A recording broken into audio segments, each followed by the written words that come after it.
Hello friends, பாஜக கூட இனிமேல் வந்து ஒட்டும் கிடையாது, உறவும் கிடையாது அப்படின்னு அதிமுகவினர் வந்து நேரடியாகவே வந்து பேசி வந்த சமயத்தில் இப்போ வந்து சடனாக மத்திய உள்துறை அமைச்சரான அமித்ஷாவை சந்தித்து எடப்பாடி பழனிசாமி வந்து பேசியிருக்காரு. கூட்டணியை தவிர்த்துட்டு இவங்களுக்குள்ளே பேசுகிறதுக்கு கண்டிப்பாக வேறு எந்த ஒரு விஷயமே வந்து இருக்க முடியாது. 2026 சட்டமன்ற தேர்தலுக்காக தமிழகத்தின் பிரதான கட்சிகளான அதிமுக மற்றும் திமுக ரெண்டு கட்சியுமே வந்து தயாராகி வந்துட்டுருக்காங்க. திமுகவை பொறுத்த வரைக்கும் அதன் தலைமையில் தான் வந்து கூட்டணி. காங்கிரஸ், விடுதலை சிறுத்தைகள், கம்யூனிஸ்டுகள் உள்ளிட்ட கட்சிகள்லாம் வந்து திமுக கூட்டணியில் தொடருவாங்க அப்படின்னு எதிர்பார்க்கப்படுது. அதிமுக பொறுத்த வரைக்கும் இன்னும் சரியான ஒரு கூட்டணி வந்து அவங்களுக்கு வந்து அமையலை.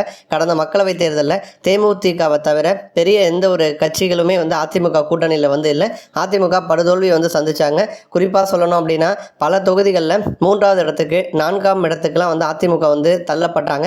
வரப்போகிற 2026 சட்டமன்ற தேர்தலில் ஜெயிச்சே ஆகணும் அப்படிங்கிற ஒரு கட்டாயத்தில் எடப்பாடி பழனிசாமி வந்து இருக்காரு. ஏன்னா அவர் வந்து முதலமைச்சராக பதவி ஏற்றுக்கிட்டதிலிருந்து அவர் சந்தித்த அனைத்து தேர்தல்களிலுமே தோல்வியை தான் வந்து சந்திச்சிருக்காரு.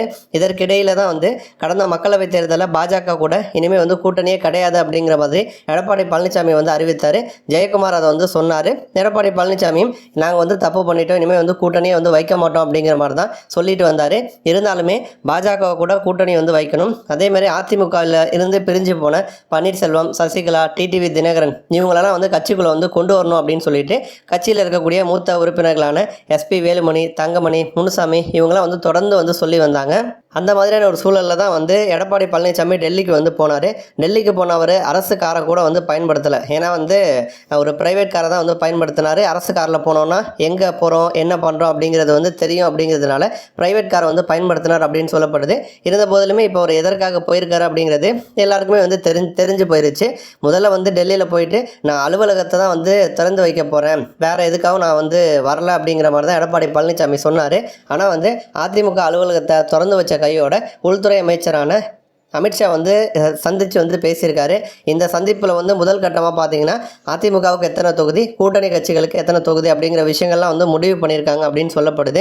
இப்போதைக்கு வந்து அமித்ஷா கிட்ட எடப்பாடி பழனிசாமி பேசினதில் அதிமுகவுக்கு 120 தொகுதி அப்படின்னும் பாஜக உள்ளிட்ட பிற கட்சிகளுக்கு 114 தொகுதி அப்படின்னு வந்து திட்டமிட்டிருக்காங்க அப்படிங்கிற மாதிரி செய்தி வந்துட்டுருக்கு. இப்போ இதில் வந்து முதல்வர் வேட்பாளராக எடப்பாடி பழனிசாமி தான் வந்து நிற்பார் அப்படிங்கிற மாதிரியும் அதற்கு வந்து அமித்ஷா வந்து சம்மதம் தெரிவிச்சிட்டார் அப்படின்னு வந்து சொல்லப்படுது.